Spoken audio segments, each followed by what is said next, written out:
Rileks saja, duduk sejenak, sisihkan barang 5 sampai 10 menit. Healing.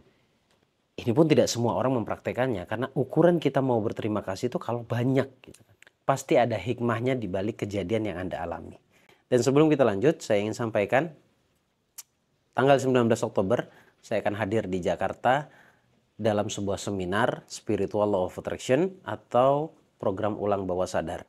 Tanggal 19 Oktober sekali lagi, jadi manfaatkan kesempatan ini buat Anda yang ingin merasakan sensasi dari terapi yang saya berikan untuk semua peserta yang hadir di sana.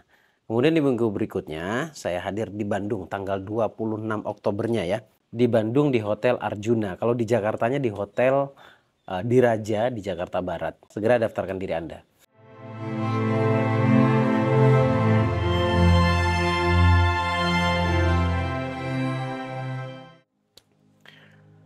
Assalamualaikum warahmatullahi wabarakatuh. Selamat malam teman-teman yang nonton siaran langsungnya, dan juga saya ingin menyapa buat teman-teman yang nonton siaran ulangnya. Selamat pagi, siang, dan malam kapanpun dimanapun Anda menyaksikan video-video yang saya upload, termasuk video kali ini ya. Channel YouTube Gus Baraja itu membudayakan atau membiasakan diri untuk saling mendoakan satu sama lain. Jadi di kolom komen, ayolah hidupkan doa-doa kalian dan satu sama lain saling mendoakan. Karena hakikinya doa itu akan kembali kepada diri kita sebenarnya ya. Nah, saya doakan juga Anda semuanya Allah berikan kesehatan dohir wal batin, dan juga diberikan kelancaran untuk semua urusannya dan rezekinya melimpah ruah. Amin ya robbal alamin. Baik teman-teman, kali ini saya akan bahas masih tentang bagaimana caranya membuat hidup kita jauh lebih baik. Setiap doa diijabah oleh Allah. Ini kan sebenarnya misteri ya. Jadi yang saya sampaikan pun sifatnya mungkin ya, karena pengabulan doa itu mutlak kehendaknya Allah. Kita itu cuma atau hanya bisa mengira-ngira dan lebih fokus pada mempersiapkan diri dan memantaskan diri saja sebenarnya. Tentunya teman-teman bosen ya kalau yang dikasih hanya teori saja, karena kebutuhan orang itu sebenarnya bagaimana cara mempraktekannya. Kalau saya lihat-lihat di video saya itu sebenarnya memang banyak tentang bagaimana mempraktekannya. Cuma pertanyaannya, karena kita tidak berinteraksi secara langsung pun, kita nggak kumpul tiap hari, saya nggak tahu Anda konsisten tidak melakukannya atau mempraktekannya. Dan di video kali ini saya akan kemas beberapa kiat-kiat yang harus Anda lakukan untuk meraih perubahan hidup dari sesuatu yang membuat Anda galau menjadi kebahagiaan ya. Baik itu tentang rezeki ataupun percintaan sebenarnya sama ya. Saya akan kemas satu persatu kiat-kiat yang harus Anda lakukan apa, atau pola bagaimana mengundang keajaiban itu hadir dalam kehidupan kita. Simak videonya sampai selesai. Saya akan kupas tuntas semuanya atau materi kali ini. Ngobrol lagi, sharing lagi. Semua yang saya sampaikan di video-video saya itu adalah pengalaman hidup saya pribadi dan pengalaman peserta-peserta yang sudah mampu dan bisa merubah hidupnya dan diberikan kemudahan dalam hidupnya. Saya akan kemas di video kali ini. Saya nggak tahu ini akan berdurasi seberapa panjang. Intinya pokoknya disimak baik-baik, jangan di skip. Baik, hidup itu berpola sebenarnya ya. Mungkin Anda pernah mendengar bahwa gagal itu terpola, sukses juga demikian. Ada polanya. Pola itu adalah sebuah sebab. Cuma yang menjadi misteri, pola mana yang mengundang keajaiban itu hadir, kitanya nggak tahu. Tapi saya akan jelaskan yang baik-baik yang pasti akan mengundang ya. Cuma kita nggak tahu, sekali lagi kita tidak tahu mana yang sebenar-benarnya itu polanya kita menarik atau menghadirkan keajaiban dalam hidup kita. Yang pertama, pikiran. Karena kita harus membiasakan dengan perbuatan baik agar datanglah kebaikan itu ya. Karena sesuatu yang positif akan menarik positif, negatif juga demikian. Dimulai dari pikiran. Pikiran ini harus Anda latih. Karena semua perubahan itu karena sebab konsisten, diulang-ulang. Ya, pikiran itu dilatih. Olahraga pikiran. Ya, pikiran itu dilatih untuk terus tertuju pada hal-hal positif. Sekalipun mungkin hari ini Anda mengalami hal-hal yang tidak Anda inginkan, tetaplah berusaha untuk terus berpikir positif. Sampai kapan? Sampai kapan-kapan saja. selamanya. Misal Anda mengalami satu kejadian yang menurut Anda tidak mengenakan, yang menurut saya juga nggak enak. Kalau enak nggak enak itu kan sebenarnya ada standarnya ya. Jadi kalau menurut hidup Anda, menurut pengalaman hidup Anda itu tidak enak, coba teruslah berpikir bahwa setiap rasa tidak enak, kemudian setiap hal-hal negatif itu pasti akan ada ujungnya. Pasti akan berubah jadi positif. Nah, terus ajak pikiran Anda untuk berpikir positif. Ibaratnya berhusnudzon ya, berbaik sangka. Misal Anda mengalami kejadian yang tidak enak, Anda ajak pikiran Anda untuk mengambil hikmahnya atau melihat hikmahnya. Pasti ada hikmahnya di balik kejadian yang Anda alami. Nah, Anda lihat sisi positifnya. Misalkan contoh nih ya, saya mengalami satu masalah, apapun itu bentuk masalah. Pikiran saya lalu berkata begini, bahwalah tidaklah Allah ambil satu perkara dari hidupku, melainkan Allah akan ganti dengan sesuatu yang lebih baik. Tidak akan Allah ambil apa yang kita miliki, melainkan akan diganti dengan sesuatu yang lebih baik. Nah, ini kan menggiring pikiran kita untuk terus bersangka positif. Husnudzon.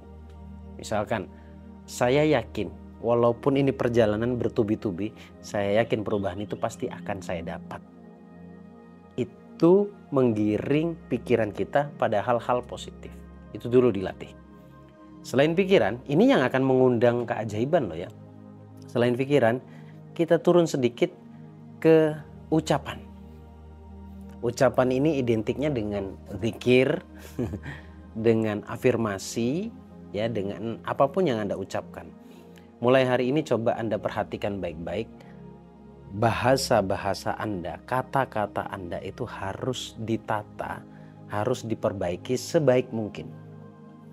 Jadi jangan mengatakan sesuatu atau predikat yang akan menggiring Anda pada energi yang negatif. Misalkan, aku sial, itu udah pasti ya. Misalkan, kenapa sih aku kok gagal terus? Nah, kata-kata ini harus hilang sebenarnya, sudah nggak boleh ada. Untuk seorang pembelajar itu sudah nggak boleh ada sebenarnya. Terus perasaan saya tidak enak hari ini, sepertinya saya akan mendapatkan sesuatu yang tidak saya inginkan. Nah, kata-kata kayak gitu tuh harus dihilangkan. Gantilah dengan kata-kata yang baik. Kata-kata yang baik itu simpel sebenarnya. Selalu katakan, saya sehat, saya bahagia, saya bersyukur, saya senang terhadap keadaan saya. Saya terima semua keadaan saya. Ucapan adalah doa. Kullu kalam ad-doa. Segimanapun Anda mengelak apa yang saya katakan, entah kenapa sebenarnya semua yang saya katakan ini terjadi dalam hidup kita. Ya, kenapa sih kok bisa terjadi? Kok bisa sama? Setiap ngomong yang buruk pasti kejadian buruk. Kok sama seragam semua manusia di dunia ini? Karena memang itu hukum alamnya. Karena memang Allah itu memberikan kelebihan lewat lidah kita. Jadi kalau kita tidak memanfaatkan lidah kita pada sesuatu atau kata-kata yang positif, maka sebenarnya kita pun akan mendapatkan kesialan itu. Jadi terus ucapkan sesuatu yang positif. Itu ucapan. Ini pun juga sangat-sangat bisa menjadi alat untuk mengundang keajaiban. Kata-kata adalah doa. Kemudian turun lagi. Sekarang kita bicara rasa. Bicara rasa ini yang sangat powerful adalah bersyukur. Penerimaan. Cuma kan bersyukur ini kan harus dilakukan untuk semua aspek ya, semua keadaan, semua kehidupan. Nah, sementara dalam kehidupan kita tuh ada dua kejadian, kalau nggak baik ya buruk. Padahal buruk itu sebenarnya cuma sudut pandang saja sebenarnya. Allah tuh nggak ngasih keburukan sebenarnya. Tapi oke lah, yang namanya orang hidup itu pasti menstandarkan baik tuh kayak gini, buruk tuh kayak gini gitu loh. Jadi itu oke lah ya. Nah, cuma di sini bagaimana caranya mengaplikasikan rasa syukur untuk dua aspek ini. Kalau kita dapat sesuatu yang positif, maka cara bersyukurnya biasanya dengan mengapresiasi, dengan senang, dengan gembira, bersyukur ke Allah benar-benar dalam bentuk rasa terima kasih. Ini pun tidak semua orang mempraktekannya, karena ukuran kita mau berterima kasih itu kalau banyak gitu. Padahal sedikit itulah yang akan mengundang sesuatu yang banyak. Maka yang sedikit itu tetap harus disyukuri dengan diekspresikan juga, dibuat hatinya senang. Ya, Itu kalau dapat sesuatu yang positif. Nah, sekarang pertanyaannya bagaimana kalau misalkan saya mendapatkan pengalaman yang negatif? Sementara bersyukur itu diperintahkan untuk semua aspek, termasuk mengalami hal yang tidak baik menurut sudut pandang kita, sekali lagi ya. Nah, cara bersyukurnya adalah dengan penerimaan.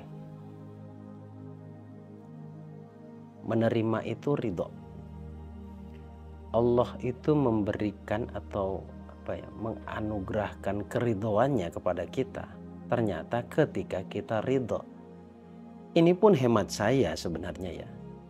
Semua kejadian yang kita alami dalam hidup kita itu sebenarnya disebabkan penolakan. Kalau kita menolak satu kejadian yang tidak kita inginkan tapi itu terjadi, walaupun sebenarnya kalau bicara hakikinya itu permintaan kita sebenarnya. Nah, ketika terjadi sesuatu yang negatif, kita lebih condong menolak. Nah, dari penolakan pertama inilah akhirnya Allah tambahkan kejadian-kejadian yang tidak kita inginkan. Wala in kafartum min adzabil syadid, kan begitu ya. Kalau engkau kufur, siksaku pedih. Siksa itu ya sesuatu yang tidak enak intinya gitu. Jadi ketika Anda mendapatkan satu hal yang tidak Anda inginkan, sementara bersyukur itu adalah sebuah perintah untuk semua aspek, maka bersyukurnya orang ketika mendapatkan musibah adalah dengan ridho, menerima, ikhlas kepada Allah. Lagian kita kalau tidak menerima tuh kita bisa apa kan gitu. Kita ini sebenarnya makhluk yang terbatas dalam satu sisi. Terbatas itu dalam artian gini, ketika kita menginginkan sesuatu, ternyata kita pun tidak berdaya terhadap keinginan kita. Karena bisa saja Allah kabulkan cepat, tetapi bisa saja Allah kabulkan lama. Ini kan tanda bahwa kita itu sebenarnya makhluk tak berdaya. Ya, jadi bersyukur itu juga pola yang sangat ampuh untuk mengundang keajaiban. Kemudian yang berikutnya adalah perbuatan, yaitu berbagi, sedekah. Sedekah itu ya oke lah. Bosan mungkin Anda ya mendengarkan saya kalau materinya sedekah. Kalau saya mendengarkan materi sedekah, saya misalkan mendengarkan orang lain bicara, itu saya sangat suka. Karena sebenarnya sedekah itu banyak banget fadilahnya. Tidak melulu tentang bagaimana mengundang keajaiban, enggak. Fadilahnya itu banyak banget. Termasuk yang namanya sedekah itu kalau sedekahnya benar ya. Itu bisa menyembuhkan penyakit. Tidak hanya fisik tetapi juga batin. Sedekah.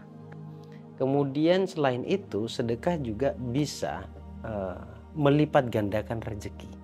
Dan sedekah juga bisa mencerdaskan pikiran. Sedekah juga bisa membuat si orang tersebut, orang yang sedekah itu membuat hatinya menjadi lega. Jadi fadilahnya banyak. Kalau sedekah ini pasti sebenarnya. Dan rata-rata kendala orang atau masalah orang, masalah Anda mungkin atau masalah saya dulu, kalau saya sadar ya, kalau saya sendiri sadar bahwa ternyata nggak ada rumusnya bisa kaya itu dengan cara pelit, nggak bisa, nggak ada rumusnya. Intinya jangan pelit, berbagilah, bersedekahlah semampunya dan sebisanya, bahkan sesenang hatinya.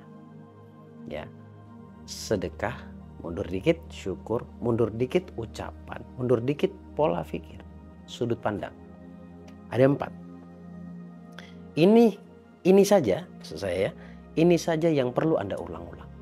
Nanti kalau kebanyakan cara bingung juga. Ya, sekali lagi channel YouTube Gus Baraja membicarakan atau berbicara tentang bagaimana bisa mempraktekkan. Jadi ilmu praktek bukan ilmu teori. Saya nggak ngerti teori. Ya, praktekkan saja. Kita bicara spiritual. Iya, kita nggak jauh-jauh kok sebenarnya. Ini sebenarnya intinya bagaimana kita bisa berbuat baik. Karena kebaikan itu akan mengundang kebaikan. Simple sebenarnya. Kitanya yang membuat keadaan kita semakin rumit. Maka benar ada pepatah mengatakan hidup itu mudah, yang sulit itu pikiranmu. Tidak semudah omonganmu, Gus. Oke, tapi juga tidak sesulit apa yang kamu pikir. Kamu kan cuman kita ini cuma ribet sendiri oleh skenario yang ada di pikiran kita. Coba perhatikan baik-baik ya. Nah, dari 4 ini syaratnya adalah konsisten, diulang-ulang. Ya, diulang-ulang sekali lagi. Kalau satu hal Anda ulang-ulang, itu akan membentuk menjadi apa? Menjadi realita nantinya. menjadi sesuatu yang bisa mengundang banyak keberuntungan, keajaiban. Dan 4 hal ini nggak usah banyak-banyak. Anda kalau bingung nanti mempraktekannya, Anda nggak perlu belajar ini, belajar itu. Sebenarnya nggak perlu. Cukup Anda lakukan 4 ini. Karena 4 ini kalau dikemas jadi 3. Mindset, syukur, sedekah. Mindsetnya harus benar. Tentang sedekah juga harus benar. Tentang syukur juga harus benar. Jadi pola pikirnya harus tetap positif. Diulang-ulang. Konsisten. Terutama afirmasi juga diulang-ulang. Setiap kali bangun pagi, rileks sejenak. Jangan kasih beban yang berat pikiranmu atau hatimu. Rileks saja, duduk sejenak, sisihkan barang 5-10 menit. Healing. Perbaiki nafas, olah nafas sampai menemukan esensi kenikmatan dalam nafas. Diulang-ulang. Lalu ucapkan bahwa kamu menyatakan, mengakui bahwa aku sehat ya Allah. Aku makhluk yang baik. Aku makhluk yang selalu beruntung. Aku diciptakan tujuannya untuk bahagia. Terus ucapkan itu, hal-hal positif itu. Nah, setelah itu baru beraktivitaslah. Tinggal Anda mensyukuri keadaan, kemudian bersedekah semampunya, sebisanya. Nah, 4 ini yang akan menjadi penentu hidupmu akan baik. Mana yang harus saya kerjakan, Gus? Semuanya. Sudahlah, kita ini kalau Anda sedang punya masalah, maksud saya, Anda sedang punya masalah, untuk sebuah cara agar diri kita menjadi orang baik dan mampu menarik kebaikan, tidak usah ditawar. Ya, tidak usah ditawar, lakukan saja. Saya punya kalimat yang indah untuk teman-teman semuanya ya. Ya, seharian tadi saya berpikir, ternyata potensi manusia sebenarnya itu kadangkala akan keluar ketika di ujung ketidaksanggupannya. Kalau saya perhatikan, perjalanan hidup saya juga demikian. Ketika saya menganggap bahwa diri saya sudah di ujung. Ketika sudah di ujung, saya break, saya beristirahat. Tapi saya tidak marah sama Allah. Saya hanya bertanya, apa yang harus saya lakukan lagi?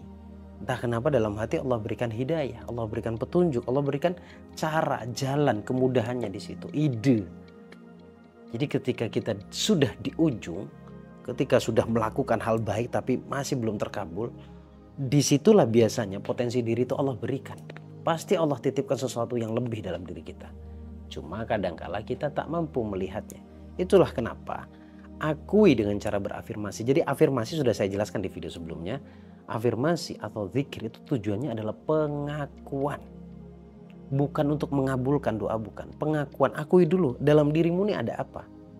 Ya, di dalam diri kita ini ada apa? Kita ini percikannya Tuhan. Kita ini adalah manifestasinya Tuhan.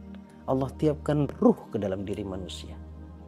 Artinya di situ Allah banyak berikan kelebihan. Cuma karena kitanya nggak tahu, tidak sadar, akhirnya kita menganggap bahwa kita ini makhluk yang hina.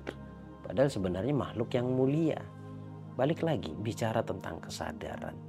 Terima kasih teman-teman, senang saya bisa berbagi, hanya 4 saja, nggak usah banyak-banyak. Nanti terlalu banyak juga ujung-ujungnya nggak dilakukan. Ya, 4 saja, diulang-ulang sampai kapan? Seterusnya. Karena ketika Anda bertujuan untuk memperbaiki diri, bukan cari solusi. Karena manusia itu ketika dirinya sudah baik, sudah istiqomah, solusi itu akan datang dengan sendirinya. Yuk, mindsetnya dilurusin.